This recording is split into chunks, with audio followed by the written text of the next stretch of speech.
वर्ग किलोमीटर 15,000ක ඊලාම් රාජ්‍ය පිහිටුවා රජ වෙන්නට පෙරම් පුරමින් දහස් සංඛ්‍යාත මිනිසුන් මරා දැමූ බෙලුපිල්ලේ ප්‍රභාකරන් वर्ग किलोमीटर 1ක අවසන් හෝරා කීපය ගෙවමින් සිටී.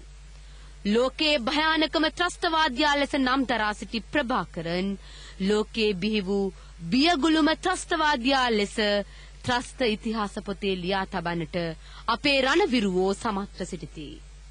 අවසන් මොහොතේ මරණය පෙනිපෙනී මරලතෝනි දෙන්නටත් කට අරින්නට බයේ ආරක්ෂක හමුදාවෙන් ගැලවෙන්නට අන්තිම සැලසුම සකස් කරන ප්‍රභාකරන්ට දැන් නම් ඉතින් ගැලවීමක් නැත. ප්‍රභාකරන් තමන්ගේම සනුහරේ එවුන්ට නිර්මාණය කළ අවීචි මහා නිරයේ දුක් විඳි අහිංසක දෙමළ වැසියෝ දැන් රජකු කරා පැමිණෙමින් සිටිති. ශ්‍රී ලංකාවේම රජු ලෙස සියලු දෙනාට එක ලෙස සලකන මහින්ද රාජපක්ෂ නම් වූ මානව හිතවාදී මිනිසා ඉදිරියේ හඬා වැටෙන ජනතාව කියන්නේ නිරාදුකින් Taman මුදා ගන්නා ලෙසයි. මේ මොහොතේත් අපේ වීරෝදාර හමුදාව සිය ජීවිත පරිත්‍යාගයෙන් කටයුතු කරන්නේ අහිංසක මිනිසුන් ටික බදාගෙන මරු කටින් එළියට ගන්නටය. ආරක්ෂක හමුදාව ප්‍රකාශ කරන අන්දමට දැන් ප්‍රභාකරන්ගේ නිරයෙන් පිපිරීම් හඬ දිගින් දිගට මැසෙන්නේය. නිරයේ ලෝදියමෙන් ගිනි ජාලා පතුරන්නේය.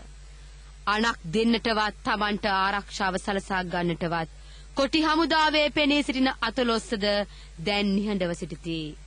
ප්‍රභාකරන් කොටු වී හොල්මන් කරද්දී ඔහු බේරා ගැනීමට යුරෝපයට ගිය රනිල් වික්‍රමසිංහ නම් අරුම පුදුම දේශපාලඥයා කොටි අනු නොමග ගිය තරුණ පිරිසක් බව කියා හඬා වැටෙන්නේ විලි ලැජ්ජාව ගෑවිලාවත් නැතිවය.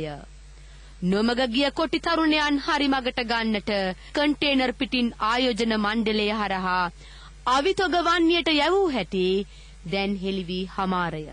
ලෝකේ නවීනතම ආයුධ ගෙනවූත් ඒවා ප්‍රභාකරන්ගේ ඊලාම් රාජ්‍යයේ රැකවරණයට වළදමා තිබියදී ආරක්ෂක හමුදාව සොයාගෙන හමාරය. ඉතිරි ඒවා විනාශ කිරීම හැර ප්‍රභාකරන්ට වෙනත් විකල්පයක් නැත. ප්‍රභාකරන්ගේ පුංචි අඩවියෙන් ඇසෙන්නේ එම අවි ආයුධ නවීන යාන වාහන පුපුරවන හඬ විය හැකිය. ඒවායේ මතුවන ගිනි ජාලා විය හැකිය. තවත් පැය කීපයක් තුල පිපිරීම් හඬ නතර වනු ඇත. දෙමළ මිනිසුන් රජුන් සොයා පැමිණෙනු ඇත. දශක 3ක ප්‍රභාකරන්ගේ භීෂණයට අවසන් තිත තබන්නට ඇත්තේ තවත් හෝරා කීපයකි. විමසුම සටහන මහින්ද අබේසුන්දරගෙන්.